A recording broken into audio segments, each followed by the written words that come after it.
시청자 여러분 안녕하십니까. 12월 28일 시사정담 시작하겠습니다. 시청자 여러분, 한동훈 국민의힘 비대위원장이 8명의 지명직 비대위원을 발표했습니다. 윤석열 대통령은 김대기 비서실장을 교체, 새 비서실장에 이관섭 정책실장을 내정했습니다. 자세한 내용을 이종근 전 데일리안 편집국장님과 알아보도록 하겠습니다. 이 국장님, 네네. 한동훈 비대위원장이 국민의힘 비대위원 8명을 오늘 임명을 했네요. 그러니까 네, 비대위원은 15명 이내로 되어 있기 때문에 이번에 8명, 그리고 당연직인 원내대표 정책위의장, 또 본인 이렇게 하면 11명으로 구성이 되나요? 그렇습니다. 예.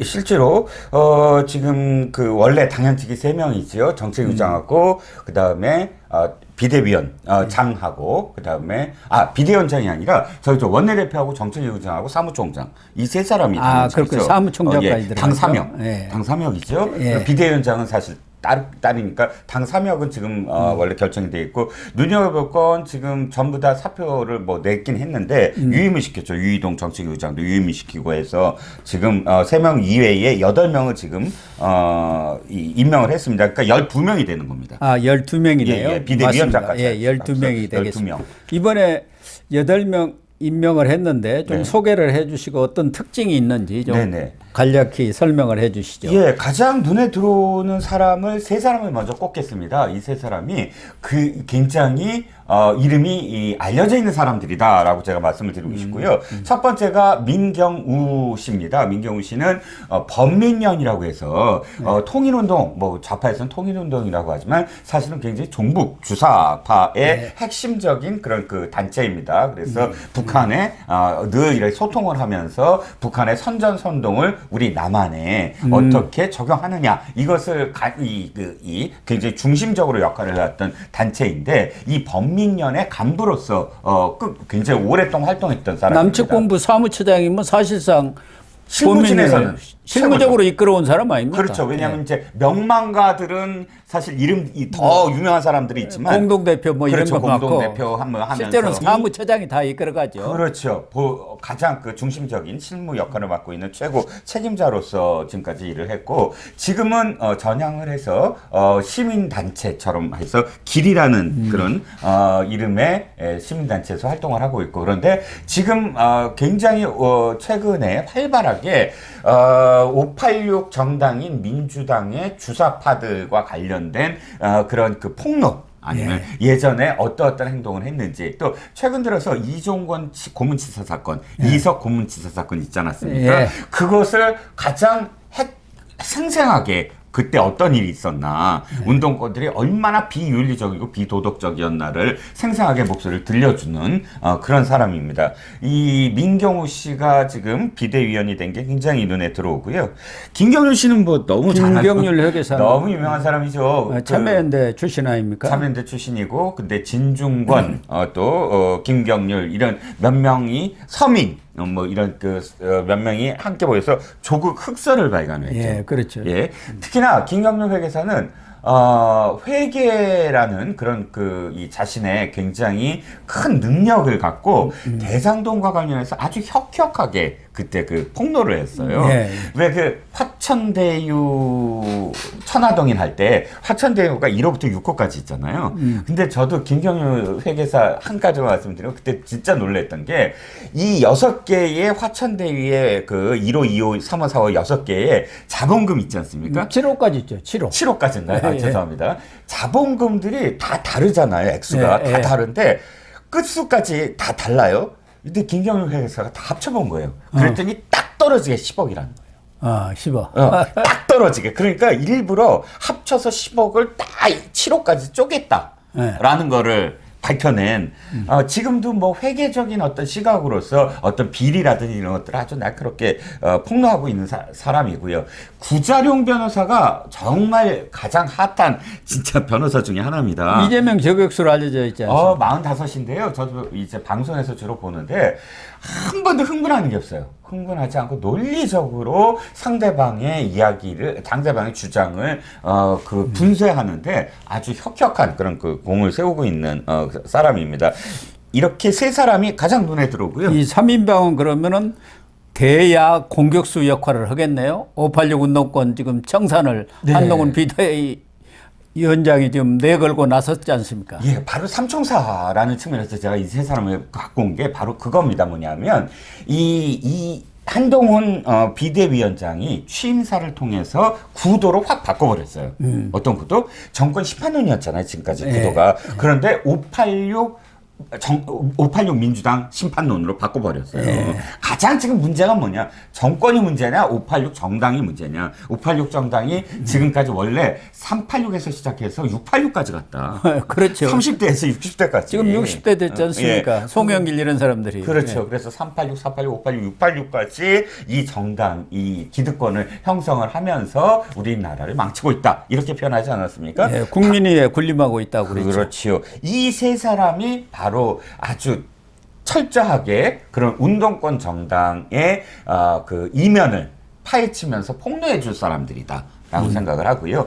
그 이외에 뭐 직능이랄까요? 또 각 어떤 부문 속에서 지금 임명한 사람들이 있죠. 젊고 또 여성들이 많고요. 예. 뭐 윤도현 씨, 뭐 가수 이름 같지만 굉장히 젊죠. 21살이네요. 21살. 지금 인재 영입위원으로도 활동하고 활동을 했죠. 이분은 굉장히 또 그 스토리가 있어요. 보니까 왜 자립형 왜 그렇지 그러니까 뭐 가족이 없이 혼자서 이 생활을 하면서 그런 청년들 지원하는 단체 SOL이라고 그러죠. 예, 솔. 그걸 자기가 만들어서 자기같이 불우했던 사람들을 돕겠다 하고 직접적으로 나선 거죠. 18년간 보육원 생활을 했지 않습니까? 예, 근데 예. 보육원에서 딱 나가면은 나가서 어떻게 자립할 길이 없잖아요. 예, 예. 그렇기 때문에 자칫 범죄에 빠져들기도 하는 그런 이 청소년들을 네, 네. 자립할 수 있도록 그렇죠. 그런 지원하는 역할을 1대1 하고 멘토를 있죠. 만든다든지 하면서 이 성인이 된 그런 그 자립하는 그런 보육원 출신의 또는 그렇게 혼자서 생활을 할 수밖에 없었던 사람들을 이렇게 지원해주는 그런 단체를 만들고 있습니다. 또 의사도 있죠? 예, 박은식 예. 호남 대한 포럼 대표 그분은 또 굉장히 인재 유명하죠. 영입위원으로도 활동을 했죠. 예, 예. 내과 의사고. 내과 의사고. 김매지 의원은 이미 최고위원으로 활동을 했던 분 아닙니까? 그렇습니다. 시각장애인 아니에요? 예. 지명직 최고위원으로 활동을 했고 한동훈 장관하고 추억이 하나 있죠. 아름다운 장면이 하나 있죠.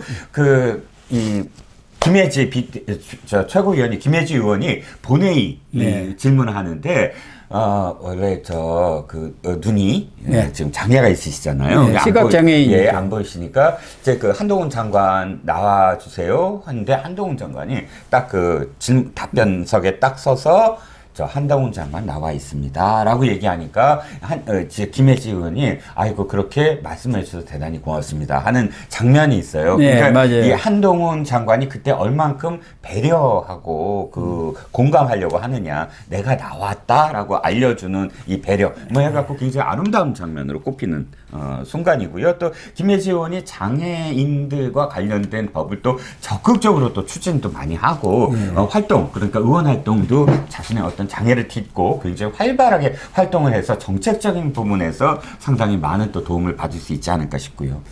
또 다른 두 분은 장서정 이 잘한다 대표 워킹맘 입장을 대변해 왔는데 보육이라든가 교육 플랫폼이 이 잘한다인 모양이죠. 그렇습니다. 이 부분은 굉장히 중요하죠. 우리나라의 저출산 문제를 포함을 해서 실질적으로 일하는 여성들에게 이 굉장히 편안하고 또 안정적인 어떤 그 사회생활의 기회를 주어진다면 저출산의 문제도 사실 해결할 수 있는 것이고요. 또 그들의 목소리가 사실은 우선순위가 늘 아니었거든요. 이 정책적인 부분에서. 그래서 워킹맘들의 어떤 마음을 대변할 수 있는 적극적인 어떤 정책 을 펼칠 수 있지 않을까 싶고요. 그리고 한지아 씨. 을지대병원 재활학과 교수네요. 네네. 그래서 45살. 네네. 구자룡 변호사, 장서정 대표, 한지아 네. 교수 이 세 사람은 45살. 1978년 동갑 예. 동갑입니다. 동갑 내기로 예. 45살 45살. 이렇게 예. 보이고 예. 인재영입위원회에서 두 사람을 이렇게 박은식, 윤도현 네. 발탁을 발탁을 했고요. 예. 어쨌든 전체적으로 나이로 보면은 20대, 30대, 40대를 전면에 배치한 그런 모양새가 되네요. 그렇습니다. 김경률 회계사하고 민경우 그 길 대표 이 두 사람이 대표적인 50대입니다. 예, 50대를 그러니까요. 빼놓고는 전부 다 40대 미만이에요. 그러니까 저도 한번 평균적으로 계산했을 때 당연직 빼고 말씀을 드립니다. 당연직 빼고 최고위원이든 비대위원이든 당 지도부로 구성하는데 가장 연령이 낮다. 그러니까 비대위원장까지 포함을 하면 예. 거의 40대의 한 초중반 정도의 지금 연령대가 형성이 돼 있다. 이건 사실 제1이라고 표현하지 않고 보수 정당으로서는 진짜 가장 낮은 그런 연령대라고 파격적 연령대네요. 파격적 연령대죠. 예. 정치인은 뭐 김혜지 의원이 국회의원은 배지는 달고 있습니다만 대부분이 비정치인으로 지금 구성을 한 거 아닙니까? 네, 그렇습니다. 물론 이제 예. 당연직 최고위원이 있으니까 예. 뭐 세 사람이 예. 국회의원이 있기는 합니다만요. 그렇죠. 예. 당연히 지명직은 예. 전부 비정치인이나 다름없다 이렇게 봐도 될 것 같고. 예.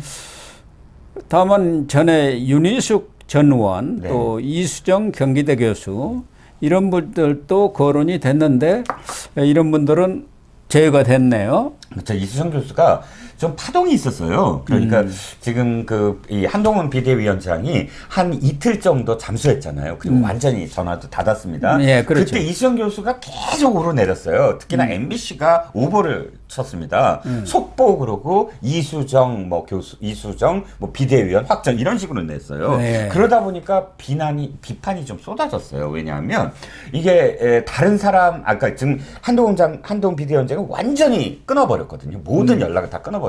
나중에 알고 봤더니 윤재욱 대표하고만 소통을 하고 있었더라고요. 근데 윤재욱 대표도 입을 딱 닫고 기자들한테 아무 얘기도 안 했거든요. 예, 함부로 그런데 했죠. 이 상황에서 이수정 교수가 뭐 내정이 됐다라 하는 순간 이 내부에서는 이수정 교수가 자기 정치를 하기 위해서 지금 얘기했다, 흘렸다. 왜냐하면 다 연락을 닫고 있는데 연락을 끊었는데 이런 MBC가 더군다나 보도를 하는 거 보면 이수정 교수가 사람들한테 계속 하고 다니는 거 아니냐, 자가 발전이다, 뭐 이렇게 비판이 돌자 이수정 교수가 스스로 인터뷰를 하면서 아이고 내가 이 한동훈 비대위원장하고 연락이 된 건 굉장히 오래전 얘기고 그것 때문에 내가 비대위원 운운하는 건 말이 안 된다. 만약에 연락이 오더라도 나는 하지 않겠다라고 아예 못을 박아버렸어요.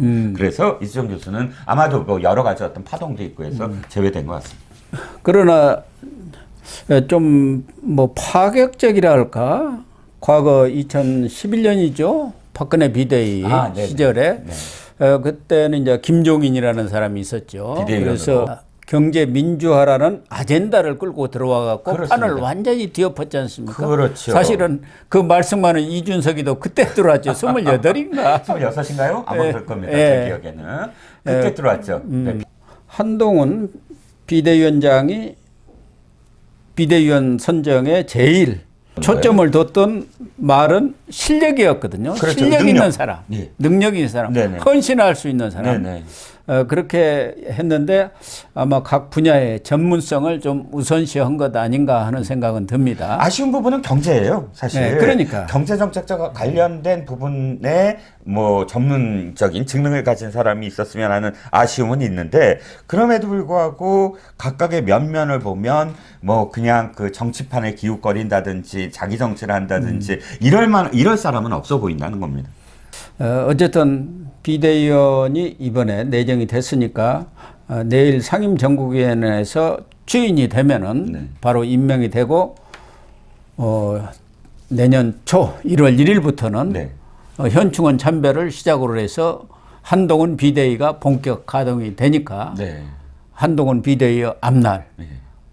얼마나 또 바람을 몰고 올지 한동훈 효과를 더 극대화시킬지 예. 좀 지켜볼 필요가 있는 것 같습니다. 그렇습니다. 대통령실도 네. 비서실장을 전격 교체하는 것 같습니다. 그렇죠. 감을 못 잡았던 것 같아요. 왜냐하면 예. 지금 조선일보만 단독 보도를 했더라고요. 특종을 했어요. 예, 조선일보가 단독으로 나왔는데 왜냐하면 대통령실 기자들에게 자 혹시 연말 뭐 개편이 있느냐라고 다들 이렇게 좀 물어보고 그 분위기가 어땠냐 하고 이제 취재를 하라고 시켰는데 데스크들도 아니 연말에 아직은 없을 것 같다. 연말까지 뭐 대통령실 큰 어떤 상황이 없을 것 같다 그랬는데 저 언론 보도가 났거든요. 예. 전격적으로 사실은 바꿨어야 됐다.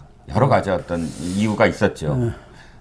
저는 지금 그게 분위기 쇄신의 가장 큰 이 첫 번째 해야 될 일 중에 하나라고 저는 생각을 하거든요. 사실은 김대기 비서실장부터 진즉 바꿔셔야죠. 맞습니다. 예, 예, 여러 가지 정무적 실책을 많이 범했지 않습니까? 그렇죠. 저는 결정적으로 엑스포 문제도. 예. 그리고 최근에는 이 포스코 회장 네네.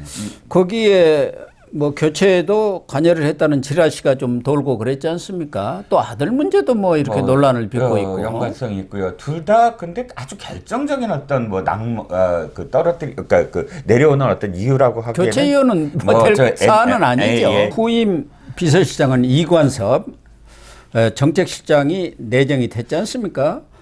그러니까 어떻게 보면은 좀 돌려받기 한 것 아닌가 하는 인상도 주고 지금까지 비서실장의 가장 큰 역할 중 하나는 정무적인 그런 감각이랄까 판단을 잘해야 겠다는 그런 여론들이 많았기 때문에 이런 관료 출신보다도 좀 정무적 감각을 발휘할 수 있는 정치인 출신이라든가 이런 사람들이 좀 보좌를 하는 게 좋겠다는 생각들을 가진 사람들이 많았는데 이번에도 또 관료네요. 그렇습니다. 저도 좀 그분이 굉장히 아쉬운데요. 왜냐하면 지금 1년 6개월 넘게 그 대통령실을 바라보면서 진짜 아쉬운 게 정무적 언어예요. 네. 정무적 언어. 그럼 원래 정무수석도 해야 되고 시민사회 소통수석도 해야 되고 또 비서실장이 정무적 그런 판단과 정무적 언어로 언론을 또 상대해야 되거든요. 네. 그런데 모두 다 관료적인 언어밖에 없어요. 우리 뭐 잘하고 있다. 어떻게 수치가 어떻게 나오고 뭐 어떻게 하고 어떻게 하고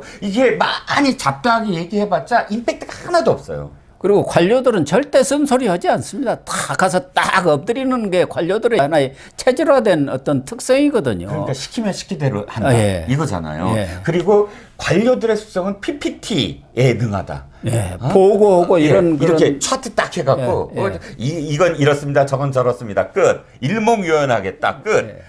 근데 국민들은 그게 아니거든요. 그 많은 대통령이 하는 정책 중에 가장 중요한 거 하나를 딱 해갖고 국민들한테 뇌리를 딱 해서 아젠다가 이거구나 하고 쭉 그 이끌어가고 이게 정무적인 그 감각이거든요. 근데 정책의 언어를 정무의 언어, 정치의 언어로 바꿔야 되는데 정책의 언어를 그대로 다 대통령한테 보고하듯이 국민들한테 다 그냥 이렇게 산만하게 잡다하게 백화점씩 나열을 해버리면 그거를 사실 걸러줄 사람이 비서실장이다. 비서실장이 아니야 이건 이렇게 해서 정무적으로 다시 판단해보자 이렇게 나가야 되고 두 번째는 청와대 대통령실의 기강을 잡아야죠. 제가 보기에 대통령실도 대통령 관계자 있지 않습니까? 뭐 관계자 보니까 대통령실에서 언론들을 상대해야 되는 건 무조건 홍보수석실이에요. 대변인하고 일어나야 돼야 됩니다. 이관섭 비서실장 내정자도 전부 관료 생활만 하신 분 아니겠습니까? 그 산자부에서 오래 1차관 하다가 한국무역협회 상금 부회장 하다가 정책기획수석으로 발탁돼 가지고 정책실장 임명된 지가 한 달도 지금 채 안 되지 않습니까? 그러면 한 달 전에 정책실장 임명하는데 그걸 한 달 이후에 비서실장을 임명한다. 인사를 그러게요. 참 좀 그렇습니다. 예.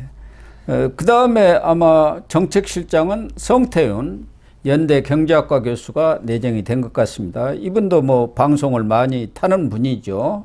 그리고 국정원장으로 지명된 조태영 안보실장, 조태영 안보실장 후임에는 장호진 외교부 1차관이 내정된 것 같습니다. 네, 그러니까 대통령실도 당에 새로운 비대위 출범과 발맞춰서 전면적으로 지금 나름대로는 쇄신한다는 그러한 인사를 지금 단행하고 있는 것 아니겠습니까? 그렇습니다. 이제 완전 쇄신이라는 측면에서는 동시에 그러니까 당이 완전히 다른 당이 된다. 그리고 대통령실도 사실 비서실장이 바뀐다는 건 대통령실의 2기 완전히 예. 새로운 어떤 그 출범을 예고하니까 당과 그 다음에 대통령실 이 양쪽이 새로운 어떤 그런 출발을 하겠다라는 의지가 담겨 있다는 거죠. 그러나 신임 비서실장이 엊그제까지도 정책실장이 되고 그 이전에 정책기획수석을 했던 분이기 때문에 새롭지는 않네요. 조금 아쉽습니다. 좀 예, 아쉬운 부분이 많이 있는 것 같습니다.